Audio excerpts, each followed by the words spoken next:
ರೀತಿ ಕಥಕನ ಅಂತಂದರೆ, ಕಥಕನ ಲಿಪಿ ಅಂದರೆ ಬೇರೆ ದೇಶಗಳಿಂದ ಬಂದ ಪದಗಳನ್ನು ತಮ್ಮ ಭಾಷೆಯಲ್ಲಿ ಬರೆಯೋ ಸಲುವಾಗಿ ಅದನ್ನು ಕಥಕನ ಲಿಪಿಯನ್ನು ಬಳಸಿ ಬರೀತಾರೆ.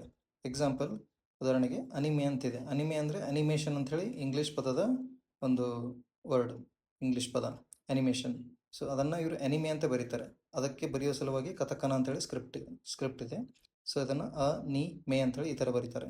ಮತ್ತು ಇನ್ನೊಂದು ಕಾಂಜಿ ಅಂತಂದರೆ ಕೆಲವೊಂದು ಪದಗಳಿಗೆ ಚಿತ್ರದ ಮುಖಾಂತರ ಗುರುತಿಸುವ ಸಲುವಾಗಿ. ಈಗ ಜಪಾನ್ ದೇಶವನ್ನು ಈ ಥರ ಬರೀತಾರೆ. ಇದೊಂದು ಚಿತ್ರ ಇದೆ, ಇದೊಂದು ಚಿತ್ರ, ಈ ಎರಡು ಚಿತ್ರ ಸೇರಿ ಜಪಾನ್ ಪದವನ್ನು ಇವರು ಬರೀತಾರೆ.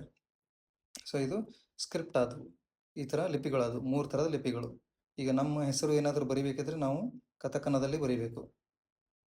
ಓಡು, ಹೋಗು, ಬಾ ಅಂತಿವೆಲ್ಲ ಕರೆಯೋದಕ್ಕೆ ಇವೆಲ್ಲ ಪದಗಳನ್ನು ಹಿರಗನದಲ್ಲಿ ಬರೀಬೇಕು. ಮತ್ತು ಕೆಲವೊಂದು ಪದಗಳಿಗೆ ಅವರು ಕಾಂಜಿಯನ್ನು ಬಳಸ್ತಾರೆ. ಇದರ ಬಗ್ಗೆ ಮುಂದೆ ನೋಡೋಣ. ಇದಿಷ್ಟು ನೆನಪಿಟ್ಕೊಳ್ಳಿ.